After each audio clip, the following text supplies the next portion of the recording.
And that's it for today. Thank you for joining us and listening for another episode of the Modern Lending Podcast, and I will see you guys on the internet. Oh, hey there. No, this is all just a joke. I knew you'd be here. I wanted to film this special on why you should start a podcast and how to start a podcast for Mortflix.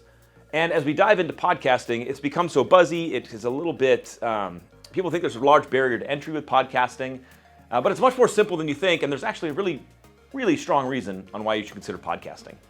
So before we go into the benefits, I want to kind of lay the foundation of why you should consider podcasting as a vertical for your origination strategies. Number one, are you required as a mortgage professional to do marketing and prospecting? I hope the answer for you is obviously yes. Of course, marketing and prospecting is your job. And part of that involves creating human connection. Part of that, I guarantee you, involves relationship building and increasing your sphere of influence. All those things should be common sense to you as a mortgage professional. And yet, what does podcasting have to do with all that? The reality is podcasting does all those things and more. Podcasting absolutely is a marketing tool for you to use. Podcasting absolutely is a relationship building tool. And podcasting, if done well and in your lane, can absolutely expand your sphere of influence. So, let's go on episode 1 here and talk about why you should consider podcasting. And this entire series will be a fun one to go through. We're going to talk about gear, technology, physically how to do a podcast, and physically how to push your podcast into the universe. We'll take you through the whole thing, but first, let's go into the studio and talk about why you should be podcasting. In the studio, movie magic. Let's unpack the benefits of podcasting. We already established that your job is to market and prospect. So how does podcasting do that for you? Number one, I know your goal is to generate business. The world should know your job is to generate business.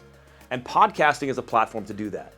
The first place that can add a huge benefit to your life is by adding value to your audience. Now let's pause a second because we have to understand an audience. I don't want to go too far down the rabbit hole on this conversation here, but you have to understand that your podcast needs ears and eyes, if you're doing a video version, to be effective. So who is the target audience? Your past clients, your realtors, of course, and the ones you're prospecting. How about local business owners, entrepreneurs, politicians? The whole community around you is your audience. So, are they inside your CRM, your social media? Are they connected to you so that when you start producing your podcast, they're going to see it?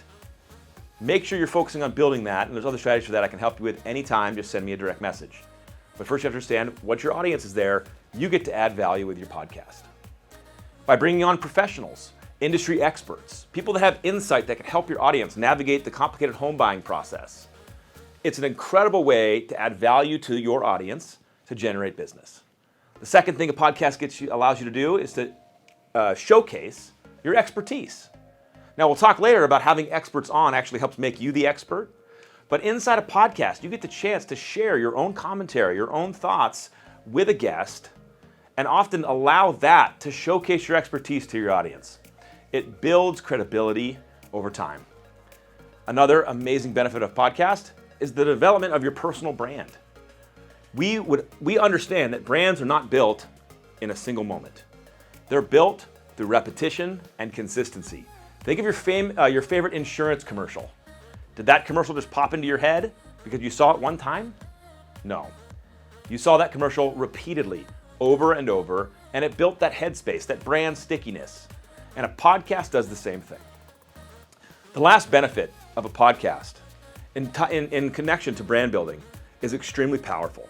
But first you have to understand the concept of pillar content. Think of pillar content or long form content as content that is not instantly consumable. And a 45-minute podcast is a great example of this. Not everybody has time to sit and consume a 45-minute podcast, although podcasting as a medium is exploding in popularity. You creating a piece of pillar content, that 45 minutes of podcasting, gives you 45 minutes of content to break down and redistribute as micro content. This is a very, very powerful benefit.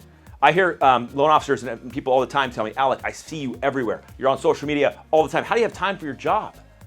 And I laugh because I'm live Tuesdays and I'm live on my podcast on Thursdays. And my podcast with my guests is 45 minutes long, tend to be. We'll talk about length later.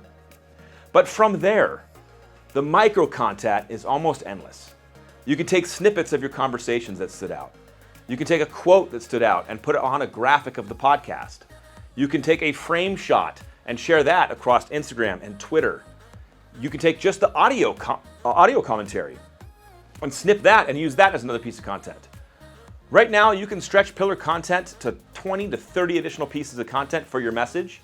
That could pull people back to the long form content.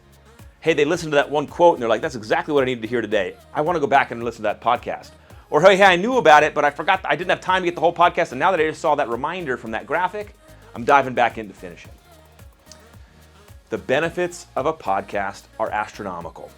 Brand building, human connection, relationship building, marketing, prospecting. It's endless. You get to showcase your personality. All that stuff's on stage.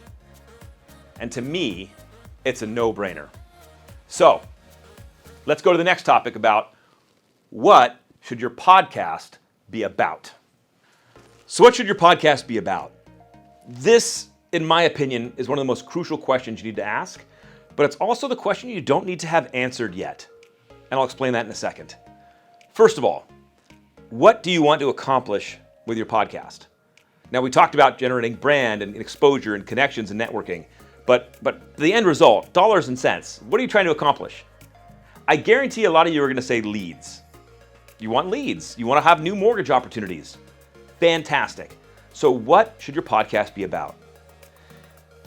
It should be about achieving that end result. I know that sounds really basic, but that's the game. Achieving that end result. So if you want mortgage opportunities, your podcast should be about mortgages. Now I'm going to talk for a second about where podcasts can be outside the industry, and I'll encourage some of you to do that too. But for most of you, I like the phrase, stay in your lane. If you want to achieve leads from your podcasts, have it be about things customers are interested in learning about, and then so they can become leads. So, for example, what are some of the problems in your industry that you're solving every day? What are some of the challenges that are happening right now around you for home buyers? If your answers to those things are popping into your head, you're in the right direction. But like I said before, you're going to change and evolve too. As you start the podcasting journey, you're going to find new angles that get you excited. You're going to find new things that come out in the process that motivate you, that fill you with purpose. And your podcast might change. But always remember, your podcast focus might change, but always remember to focus on where you want to end up and stay in your lane. Now let's talk for a second about podcasts outside the industry. I'm not going to crap on it. There are loan officers I know that are doing podcasts outside the industry that are having tremendous impact. And I'll give you an example. I have a friend that works for us up in Washington, and he is a baseball fanatic his whole life. Some of you might resonate with that. He plays in adult men's baseball leagues, highly competitive. They're on the same season. They play the same teams season after season.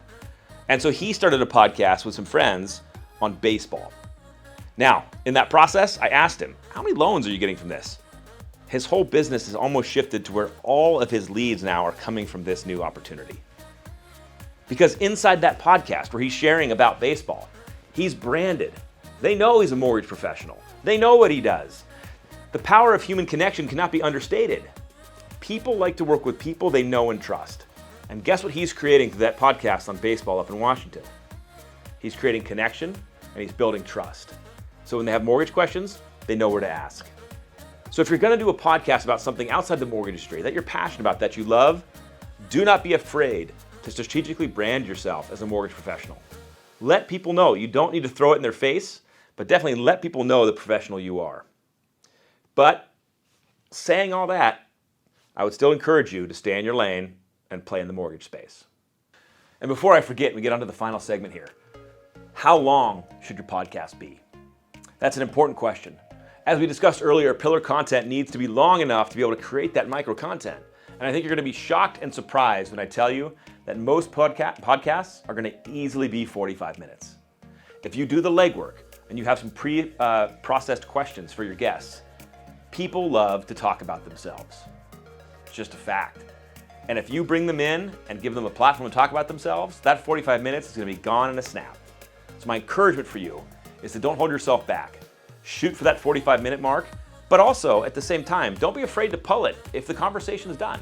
You hit that 30-minute mark, go ahead and end the podcast. If you're pushing past an hour, you should consider ending the podcast and coming back for a round two. Our patience is not that long. So 45 minutes to an hour is my preference. If you crest the 30 and the conversation is done, end the podcast. If you're going too long, close it and bring it back for a round 2. All right, last but not least, should you do a podcast? Should you be in marketing? Should you be prospecting? Should you be relationship building? Yes, the answer to all that is absolutely yes. Now, before I told you that it's a place to showcase your expertise. But don't let that stop you from starting a podcast, because you don't always have to be the expert. The expert could be the person sitting next to you that you're interviewing, but just you in the room with them is going to instantly build your brand and your value. Asking questions to somebody is way easier than having the spotlight on you and having to spit it all out in one take. And if you take my advice later and actually video yourself and produce a video vlog podcast along with the audio, you're going to get a side benefit of becoming way more comfortable on video. My final comment, my friends. Success in anything, in prospecting, in building new relationships with realtors, it never happens overnight. Do not assume a podcast is going to instantly rain deals down upon you and change your life forever. The first time you stepped into a realtor's broker preview and introduced yourself, you didn't get a deal. Marketing, brand building, podcasting, the success comes with time and consistency and having the right audience and hard work. Sharing your podcasts, self-promotion, marketing yourself are all part of the keys to success of having a successful podcast. And as I mentioned before, don't be afraid that the reality is that you're going to evolve. Your first podcast might be terrible. Your 10th will be a lot better. Your 100th, the sky's the limit. Let me encourage you one more time. Turn the camera on, put the mic on, bring some guests on, and showcase your expertise to the world.